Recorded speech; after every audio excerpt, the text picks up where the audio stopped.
North Atlantic, 1943. A German U-boat drifts deep beneath waves black as iron.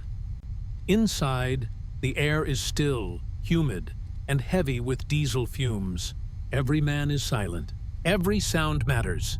Above them, unseen, an American escort moves slowly, listening, not for noise, but for the absence of it. Sonar pulses cut through the deep like slow, patient heartbeats. If you want more powerful World War II history told with truth and clarity, please subscribe and comment where you're watching from. It truly helps.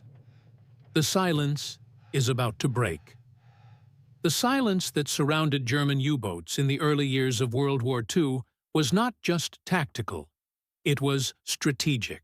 The Atlantic Ocean was the lifeline of the war, a vast, cold expanse connecting North America's factories and shipyards to the embattled cities of Britain. Every bullet, every factory tool, every box of medical supplies crossing the ocean depended on merchant ships that moved slowly across dangerous waters. Without them, Britain would starve, collapse, and fall out of the war. Germany understood this with absolute clarity. When the war began in 1939, the Kriegsmarine did not possess a massive surface fleet. It could not meet the British Royal Navy in a traditional decisive sea battle. Instead, Germany had a different weapon, the submarine. Sleek, narrow, and deadly, the U-boat was engineered to hunt silently, to strike without warning, and to vanish again into the depths. In the early years of the war, they did exactly that. Allied merchant ships burned on the horizon, and long columns of black smoke danced along the ocean's surface. But the Atlantic was not just a battlefield of steel and torpedoes. It was a battlefield of sound. The ocean itself carried noise differently at varying depths, temperatures, and currents. Submarine crews learned how to use that natural environment, slipping beneath thermal layers, waiting for storms, and positioning themselves at choke points like wolves near a watering ground. The U-boats operated in what German Admiral Karl Dönitz called Rudel, wolfpacks. These were not random patrols. They were coordinated hunts. When one submarine spotted a convoy, it shadowed it silently, radioing its position to others. Soon, 5, 10, sometimes 20 submarines would converge, striking at night like a swarm. Torpedoes launched from darkness created explosions that shattered steel hulls and sent sailors scrambling into freezing waters. For many on those ships, the night ocean offered no second chance. By 1941 and into early 1942, the U-boat campaign reached its peak. German submarines lurked off the American coastline, so close that coastal cities glowed with lights at night, silhouetting merchant ships like targets on glass. The sinking rate climbed, and in Berlin, U-boat commanders were celebrated as heroes. Their portraits appeared on propaganda posters. They were young, confident, and deadly, symbols of a new kind of naval warfare. Germany believed the U-boat would strangle the Allied supply network before the United States could fully mobilize. But beneath that confidence, something crucial was happening. The United States, still ramping up its war industry, was watching, analyzing, calculating. American naval planners saw the U-boat threat not as an unstoppable force, but as a problem to be solved. They began studying sound propagation, ocean conditions, convoy escort patterns, and submarine acoustic signatures. Engineers worked in laboratories and shipyards. Operators trained in listening rooms beneath naval bases. The U.S. was not simply building ships, it was building systems. Convoys received dedicated destroyer escorts. Long-range patrol aircraft began sweeping key ocean lanes. Radar stations expanded along coastlines. And beneath it all, a new kind of weapon was being refined: active sonar. Unlike earlier experimental designs, this new sonar did not merely detect noise. It generated pulses, acoustic signals, and listened for echoes. It could find a submarine that was not moving. It could detect silence, And silence had once been the U-boat's strongest shield. For the Germans, this shift was invisible at first. Their submarines still prowled, still hunted, still sank ships. But somewhere in the deep, the ocean was beginning to change. What had once been a vast, dark sanctuary was now being mapped, measured, and understood. The battlefield was being illuminated, not with light, but with sound. The Atlantic struggle was entering a new phase, a silent one. And for the submariners who lived inside steel tubes hundreds of feet below the surface, that silence would soon turn from comfort into terror. In the early stages of the Atlantic War, Germany believed it had discovered the perfect weapon for a long conflict against industrial powers, the submarine. Production of U-boats increased steadily, and young German sailors volunteered in high numbers. They were told they were part of an elite silent force, fighting unseen in the cold darkness where no battleship gun could reach them. They trained in simulator rooms, studying charts of shipping lanes and convoy patterns, learning to interpret sonar pings and propeller rhythms with practiced instinct. Admiral Karl Dönitz, the architect of Germany's submarine program, understood that one submarine alone could not change the war, but a coordinated pack of them could. His wolfpack doctrine relied on concentration of force, timing, and communication. A U-boat deep in the Atlantic would spot a convoy.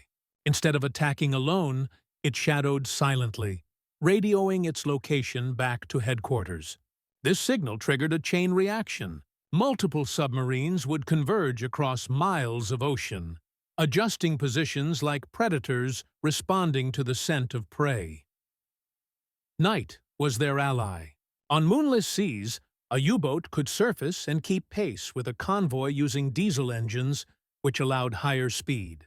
The dark surface attack was a devastating tactic. Silhouettes of merchant ships stood outlined against faint starlight. German captains selected targets carefully. Troop transports, oil tankers, ammunition freighters. A single well-placed torpedo could destroy not just a ship, but an entire chain of logistical support. In 1941 and 1942, U-boats operated with near impunity in many regions. They sank convoys faster than the Allies could replace them. The phrase "the happy time" began circulating among U-boat crews, a period when success seemed endless. Some submarines returned to port with flags painted on their conning towers, each marking ships destroyed. Newspapers in Germany printed victory totals like sports scores. The public believed the Atlantic was already won, but beneath every victory lay risk. The ocean was unforgiving. Submarine crews lived in cramped quarters. The air was thick with stale sweat and diesel. Torpedoes were stacked under the floorboards. Space between bunks and machinery was measured in inches. There was no privacy, no escape from duty. Men slept beside whirring pipes, steam valves, and fuel tanks. Food spoiled after weeks at sea. Bread molded. Water tasted of metal. Every breath carried the smell of oil. And yet morale remained high. The men believed they were untouchable. They believed the ocean was too vast, too deep, too uncharted for the Allies to truly hunt them. The sea was their shield. What reinforced this confidence was the initial disorganization of Allied convoys. Merchant fleets often lacked sufficient escorts. Some routes were lightly patrolled. Radar was still developing. Aircraft coverage left wide gaps. The ocean was a battlefield with blind spots, and Germany moved through those blind spots with precision. Even when the Allies struck back, U-boats adapted. If surface ships chased them, submarines dove deep and rode beneath thermal layers to mask their location. If planes appeared overhead, they submerged and waited. Silence was not simply a tactic. It was a weapon. The ocean's quiet protected them, but Germany's perception of control was shaped by a world that was already changing. The United States was scaling production at a pace no nation on Earth could match. New destroyers, escort carriers, aircraft, and sonar systems rolled out of shipyards and factories. Each month, the ocean became less open, less forgiving. The blind spots shrank. The silence shifted. The Atlantic was no longer a sanctuary. U-boat commanders continued to hunt, unaware that the advantage they held was beginning to dissolve beneath them. Their confidence remained, but cracks were forming. The war in the Atlantic was turning from a contest of numbers into a contest of detection, patience, and acoustic precision. The Germans had dominated the ocean's shadows, but now the Americans were learning how to see in the dark, and the instrument that would change everything was sound. The United States did not enter the Battle of the Atlantic blindly. By the time German U-boats were roaming the ocean freely, American naval intelligence, scientists, and shipbuilders were already studying the problem. The U.S. understood that defeating submarines would require more than more ships. It would require changing the nature of the battlefield itself. The key was detection. A submarine that could not be located could not be destroyed. The U.S. Navy's mission became to remove invisibility from the German U-boat. In laboratories, workshops, and naval testing stations across the American coastline, engineers worked to refine a piece of technology originally known as ASTIC, a system Britain had developed but never fully optimized. The Americans saw potential and pushed it further. They redesigned transmitters for longer range, improved underwater microphones for clarity, and trained crews not just to operate the equipment, but to interpret sound signatures. Unlike passive, listening devices, this type of sonar sent out a sound pulse into the ocean, a sharp, controlled signal. If there was a submarine in range, the sound would bounce back. Silence no longer meant safety. Even a fully still, fully quiet submarine could be revealed. The ocean, once a U-boat's greatest hiding place, became something of a mirror. Destroyers and escort vessels were equipped with these increasingly precise sonar sets, but technology alone was not enough. The U.S. Navy also needed trained ears. Sailors began intensive acoustics training, learning to distinguish the difference between a whale, a school of fish, shifting currents, and the dull metallic return of a U-boat hull. Meanwhile, American shipyards operated day and night. New escort destroyers rolled into service faster than Germany could sink them. Convoys that once had one or two escorts now traveled with many. The Atlantic lanes became defended territory, not open hunting ground. Another breakthrough reshaped the surface battle: shipborne radar. It allowed American vessels to spot submarines running on the surface, even on dark nights that once favored German attacks. And when radar drove U-boats underwater, sonar awaited them. Then came the air advantage. The United States extended the EHO reach of patrol aircraft using long-range platforms such as the consolidated B-24 Liberator. Carrier escorts, small aircraft carriers specifically for convoy protection, escorted slow merchant fleets across the ocean. Aircraft could see periscopes, wake trails, and surfacing submarines.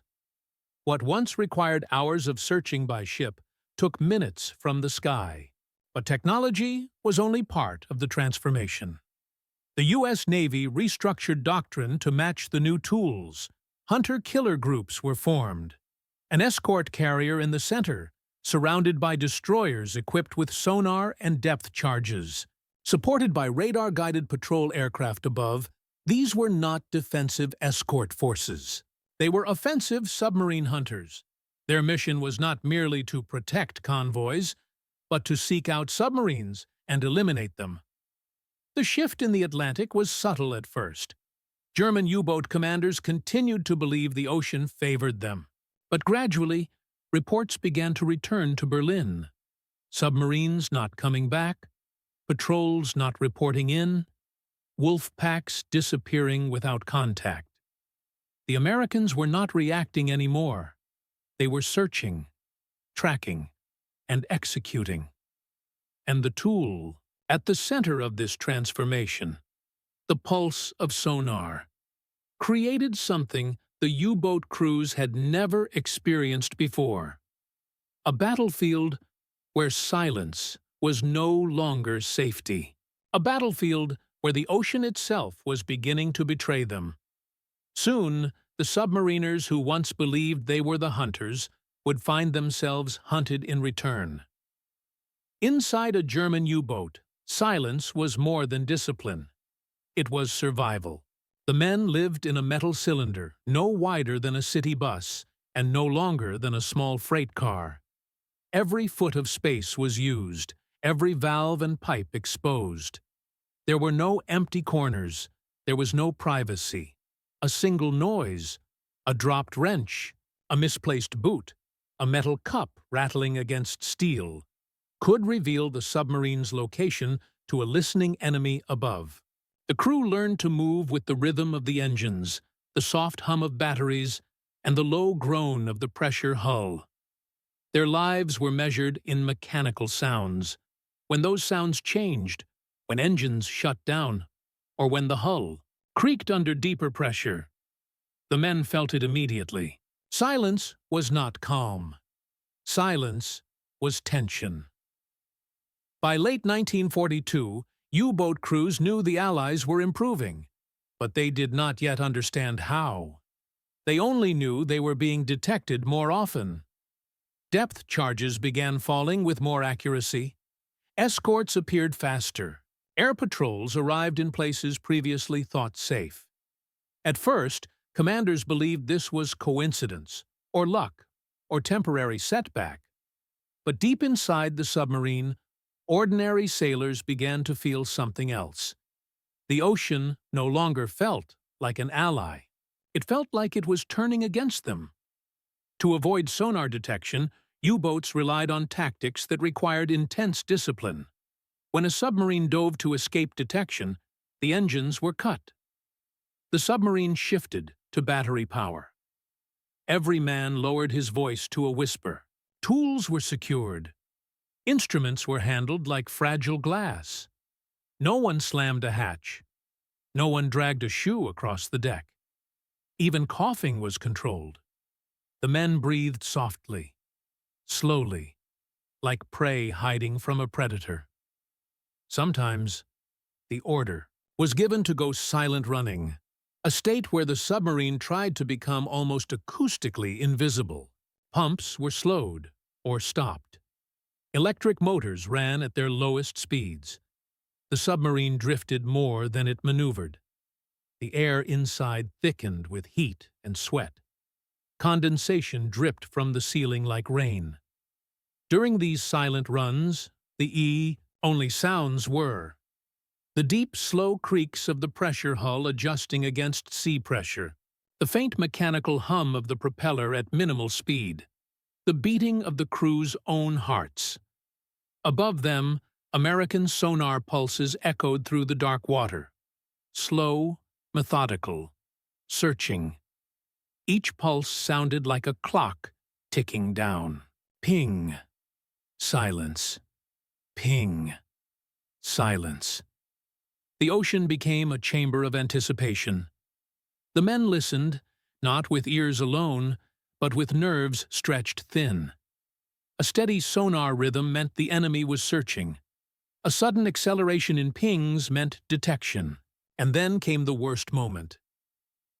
The first explosion. Depth charges were not precise weapons. They did not need to strike a submarine directly. A charge detonating even tens of meters away could crush internal components, crack pipes, or rupture fuel lines. The first explosion shook the submarine violently. Lights flickered.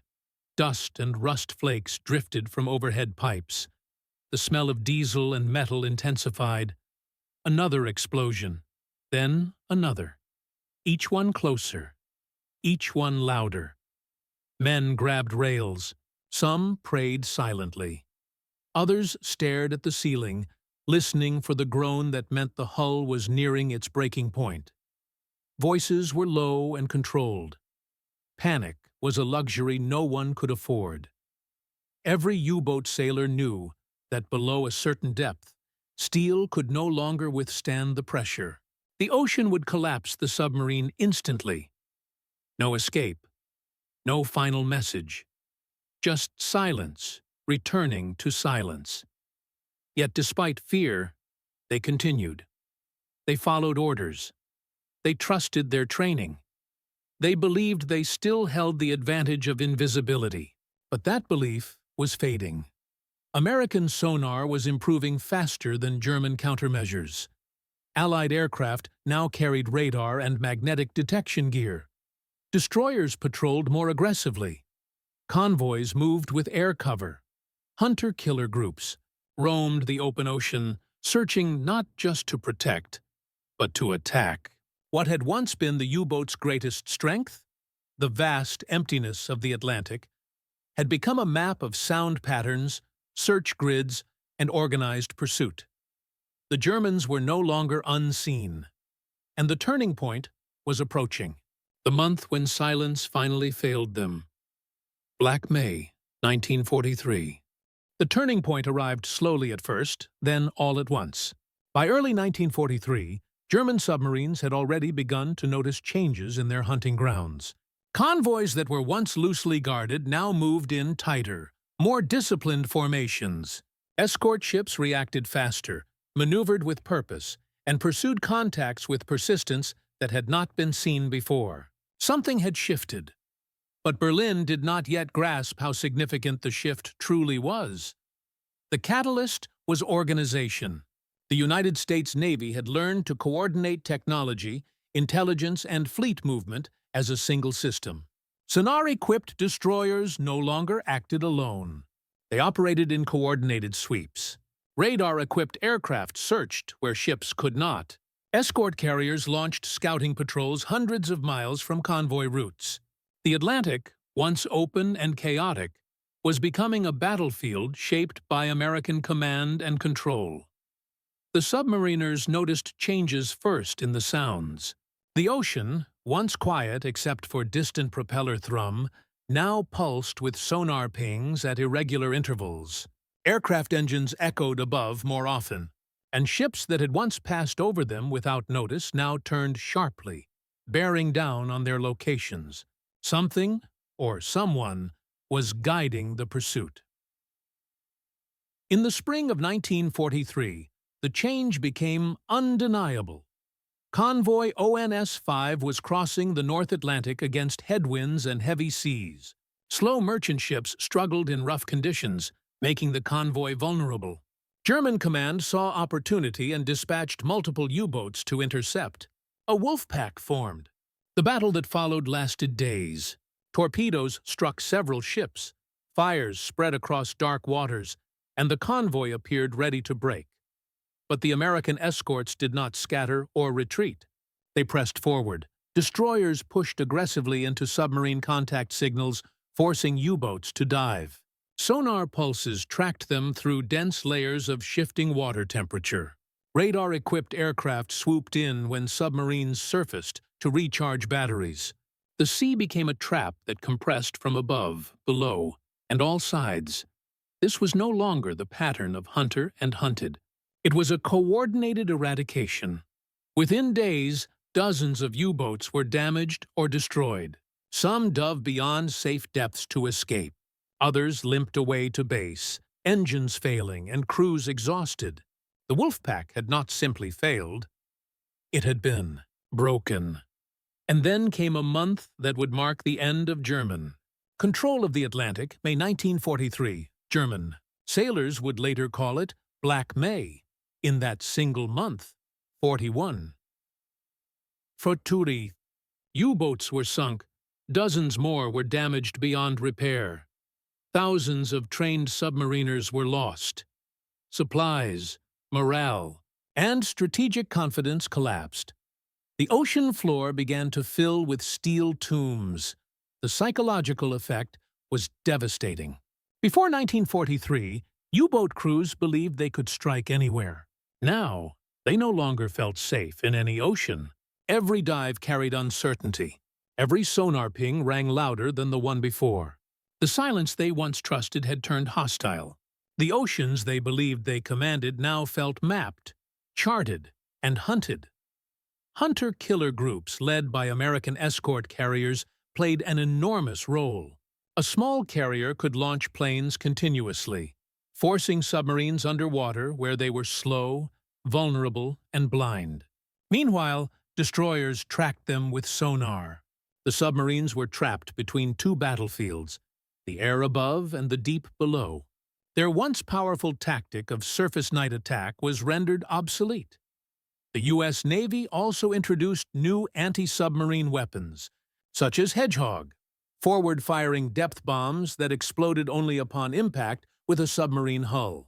This allowed precise attacks, reducing wasted charges and increasing kill probability. Sonar guided these weapons directly to their targets. The Germans tried to adapt. They introduced improved torpedoes, new acoustic decoys, and altered patrol routes. They attempted to equip submarines with better anti-aircraft defenses. But each adaptation came late. Too late to reverse momentum. For submarine crews, the change was felt not in strategy charts or command briefings, but in breath and heartbeat. A patrol that once promised excitement and pride now promised confinement, fear, and the constant awareness that silence could betray them. Even the most experienced captains understood this shift. The enemy had not simply learned to defend itself, it had learned to hunt. And what made this transformation so decisive was the one element Germany could not outproduce or outrun. The United States Navy could replace everything faster than Germany could destroy it. Ships, planes, trained personnel, fuel, parts, all surged across the Atlantic.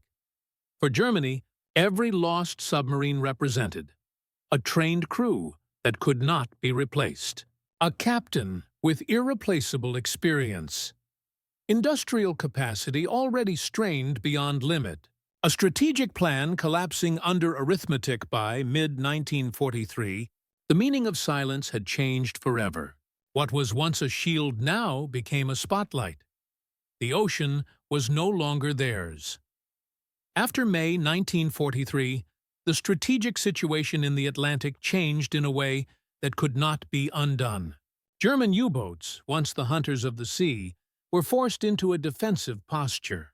The ocean that had once seemed endless and untouchable now felt confined, patrolled, and monitored. The psychological shift was unmistakable. U-boat crews no longer spoke of opportunity. They spoke of survival. Reports arriving at Kriegsmarine headquarters in Berlin reflected the scale of the disaster.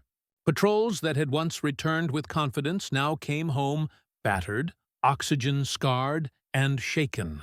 Many did not return at all. Captains who had grown accustomed to planning attacks and choosing targets began devoting more of their patrol time to simply staying alive. Where once a submarine might stalk a convoy for days, now it might avoid engagement entirely if enemy escorts appeared too quickly. The numbers told the story clearly. In 1940 and 1941, U-boats were sinking Allied merchant ships far faster than the Allies could replace them. But by late 1943, the ratio had reversed. The Allies were now producing ships faster than Germany could sink them, and Germany was losing submarines faster than it could build new ones. Even worse, the crews themselves were irreplaceable. Training a submarine crew took months of instruction in navigation, torpedo operation, silent running protocols, and acoustic awareness. Training a captain took years of operational experience. A single U-boat lost in the Atlantic was more than steel and fuel. It represented the loss of men who could not simply be replaced by numbers. Meanwhile, the Allies were only growing stronger. American shipyards on both coasts were launching Liberty ships and escort vessels with assembly line efficiency. The United States possessed industrial capacity on a scale Germany could not match. For every submarine destroyed, another destroyer, carrier, or aircraft rolled into service. The math of war was shifting, and Germany was on the wrong side of that equation. The psychological toll deepened aboard the submarines themselves. Patrols grew longer and more dangerous. The men breathed recycled air for weeks at a time. Carbon dioxide levels rose quickly when submerged for extended periods. Headaches and exhaustion became routine. The constant fear of sonar detection turned silence into suffocation. Even sleep offered no escape. Many crewmen dreamed of pinging echoes, depth charges, and hull seams groaning under pressure.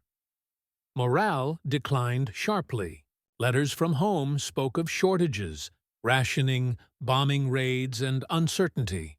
Germany was struggling on multiple fronts: the Eastern Front against the Soviet Union, the Mediterranean, and a rapidly intensifying Allied bombing campaign. U-boat crews who had once seen themselves as the spearhead of a winning war now sensed the tide turning. By 1944, U-boats were being equipped with new technology designed to counter the American advantage. Snorkels allowed submarines to run diesel engines while submerged just below the surface.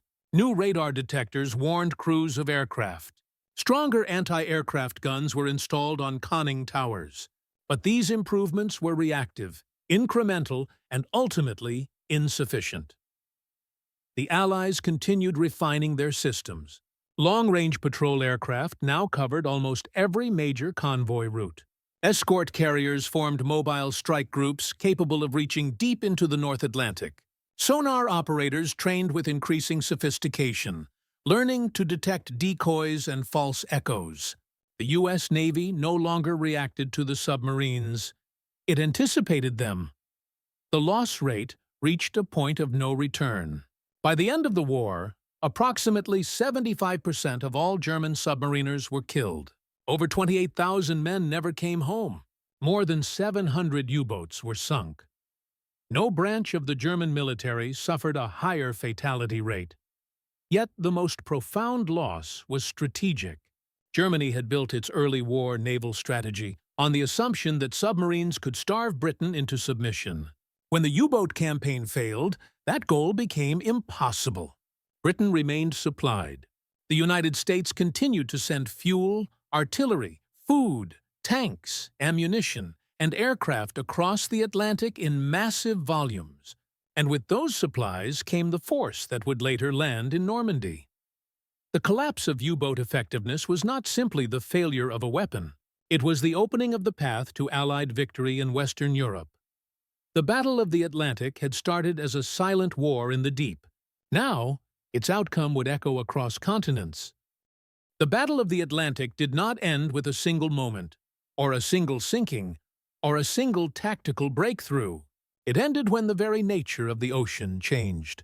For centuries, the sea had been a place of mystery, a vast, silent expanse where ships disappeared beyond the horizon and battles were fought unseen. German U-boat crews believed that silence was their ally, that the deep ocean would always hide them. And for a time, it did. But wars are not won only by courage or daring. They are won by adaptation, by nations that learn faster than their enemies. The United States understood that winning the Atlantic required more than ships and weapons. It required knowledge. Sonar was not simply a machine. It was a new way of understanding the ocean itself. It turned darkness into information, silence into location, fear into strategy.